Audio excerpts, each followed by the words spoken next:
Bonjour.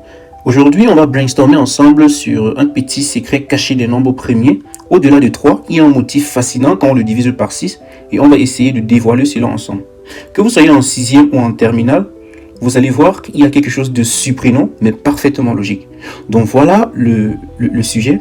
Démontrer que tout nombre premier P supérieur à 3 a pour reste soit 1, soit 5 dans sa division euclidienne par 6. En fait, c'est très clair.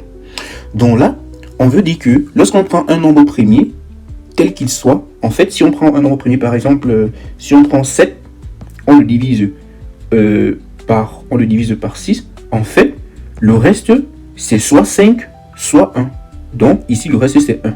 Donc, en fait, on veut dire que ça marche pour tous les nombres premiers, supérieurs à 3. Ok, on va donc essayer de réfléchir sur cela ensemble. Qu'est-ce qu'on va faire? On va dire que désignons par grand P l'ensemble. Donc désignons par grand P l'ensemble des nombres premiers.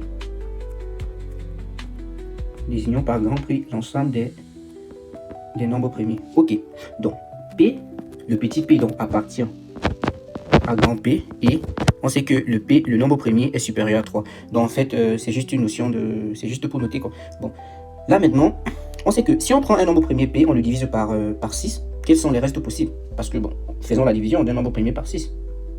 P divisé par 6, il y a le quotient Q, et puis il y a le reste R. Du coup, P s'écrit comme étant égal à quoi? À 6 fois Q plus le reste.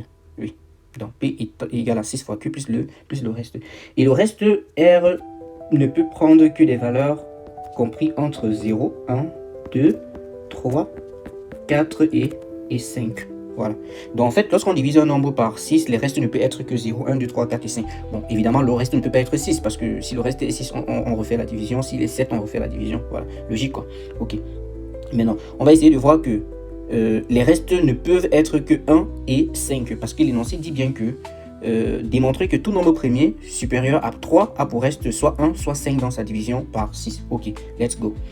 Maintenant, on va dire que si le reste, si R égale à 0, alors P serait égal à 6 fois Q.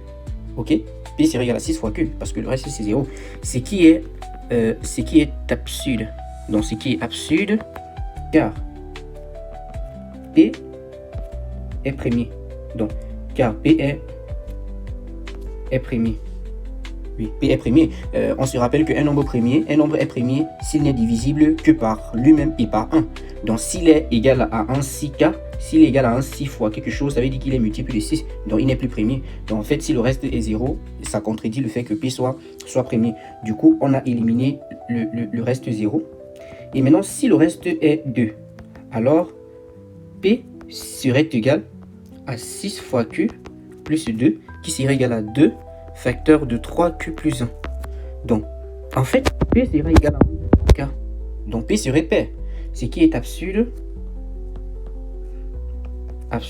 car P est premier et P supérieur à 3. Parce qu'en fait, le seul nombre premier pair, c'est 2. Le seul nombre premier pair, c'est 2. Donc si P est premier et supérieur à 3, P ne peut pas être pair. P ne peut pas être égal à 1 2 fois K. Donc c'est impossible que le reste soit égal à 2. Donc si le reste de la division d'un nombre par 6 donne 2, ce nombre n'est pas premier quoi. Ouais. Et maintenant, on va dire que si le reste c'est 3, alors P serait égal à 1 6 fois Q plus 3. Donc P serait égal à 1 3 facteur de 2Q plus 1. Donc P serait égal à 1 2 fois K. Oui. Donc P serait multiple de 3. Oui. Ce qui est également absurde. Donc ce qui est également absurde car P est premier. Donc P est premier et P supérieur à 3. P ne peut pas être multiple de 3 s'il est premier et supérieur à 3 parce que le seul nombre premier multiple de 3 c'est 3 lui-même. Donc si P est supérieur à 3 selon l'énoncé et qu'il est premier, il ne peut pas être égal à 1 3 fois K. Donc du coup, le reste ne peut pas être égal à 3. C'est exclu. C'est également exclu. Ça également est exclu. Donc du coup, si le reste est égal à Si le reste est égal à 4, alors P serait égal à 1 6Q plus 4, ce qui serait égal à 2 facteur de, je vais dire 3Q plus 2, qui se ramène exactement à ce cas-ci.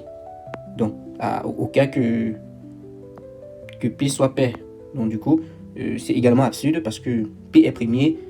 S'il est pair et premier, ça veut dire qu'il est égal à 2, or il est supérieur à 3. Donc, absurde. Voilà.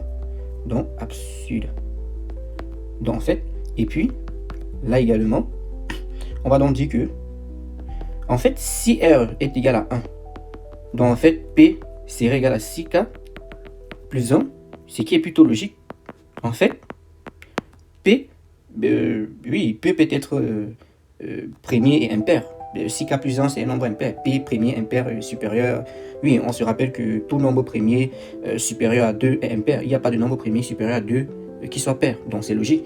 Si également le reste c'est 5, alors P serait égal à 1 6K plus 5 qui est toujours premier, oui, qui est toujours impair. Donc du coup, c'est aussi c'est également logique. Oui, c'est également logique.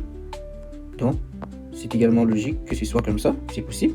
Donc du coup, les seuls restes possibles, c'est que P premier. Donc P est premier, j'appelle ça comme ça.